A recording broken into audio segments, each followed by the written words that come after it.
Bismillahirrahmanirrahim. Assalamualaikum warahmatullahi wabarakatuh. Dan salam sejahtera untuk kita semua. Pembahasan kita pada pertemuan kali ini terkait dengan perbuatan hukum administrasi negara. Namun terlebih dahulu kita harus memahami konsep perbuatan itu sendiri. Dalam kajian ilmu hukum diklasifikasikan menjadi dua perbuatan. Yang pertama ada perbuatan biasa. Yang kedua ada perbuatan hukum. Perbuatan biasa itu perbuatan yang tidak menimbulkan akibat hukum secara langsung. Misalnya, Anda sedang merokok, Anda sedang minum kopi di kafe, itu termasuk adalah kategori perbuatan biasa. Jadi perbuatan hukum adalah perbuatan subjek hukum yang menimbulkan akibat hukum. Untuk perbuatan hukum, konsepnya adalah perbuatan subjek hukum. Subjek hukum ini dalam ilmu hukum itu dikenal dua. Ada manusia itu sendiri, yang kedua adalah badan hukum. Nah, badan hukum ini bukan hanya badan hukum dalam konteks berbentuk perusahaan, namun negara juga termasuk badan hukum. Dalam hal ini penyelenggara negara. Perbuatan hukum administrasi negara dalam perkembangannya, konsep perbuatan hukum administrasi tidak hanya men-stressing keputusan tata usaha negara, tetapi masuk tindakan faktual pemerintah.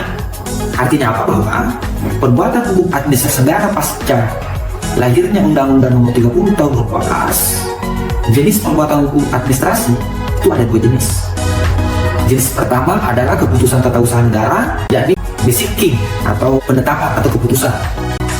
Bentuknya misalnya SK, bisa sertifikat tanah, yang jelasnya untuk mengetahui keputusan tata usaha negara, rumusnya adalah individual, konkret, dan final.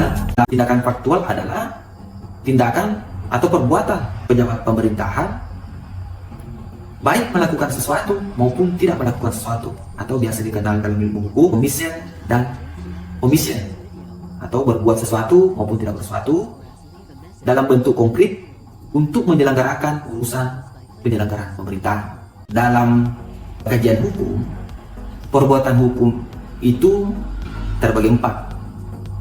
Yang pertama, perbuatan hukum tata negara, perbuatan hukum administrasi negara, perbuatan hukum perdata, perbuatan hukum pidana.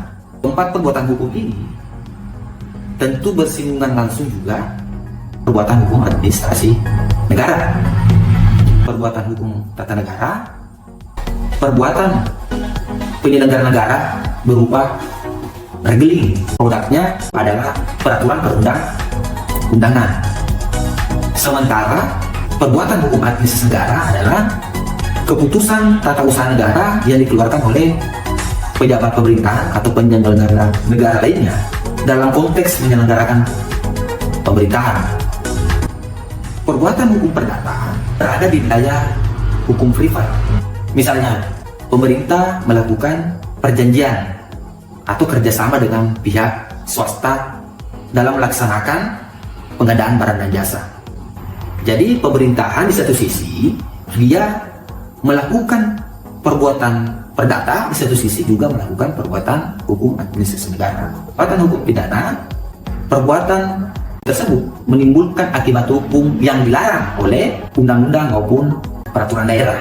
Itulah penjelasan saya terkait dengan perbuatan hukum administrasi negara. Wabillahi taufiq wal hidayah. Assalamualaikum warahmatullahi wabarakatuh. Berdasarkan penjelasan sebelumnya, mahasiswa dipersilahkan membentuk kelompok diskusi untuk menganalisis kasus pemblokiran internet oleh pemerintah Incasu, Presiden RI Ceki Menteri Komunikasi dan Informatika di Papua dan Papua Barat. 1. Tentukan kategori jenis perbuatan hukum apa yang dilakukan oleh pemerintah dalam kasus Akuo. 2. Apakah perbuatan hukum yang dilakukan oleh pemerintah dalam kasus Akuo merupakan perbuatan melawan hukum? Eksplikasikan argumentasinya serta tentukan jenis, kategori perbuatan melawan hukum Akuo. 3. Jelaskan mekanisme pengujian tindakan pemerintah yang melakukan pemblokiran internet Akuo. Hasil analisis tersebut dituangkan dalam bentuk legal opinion atau pendapat hukum serta dipresentasikan dalam bentuk video dan diupload ke Google Classroom.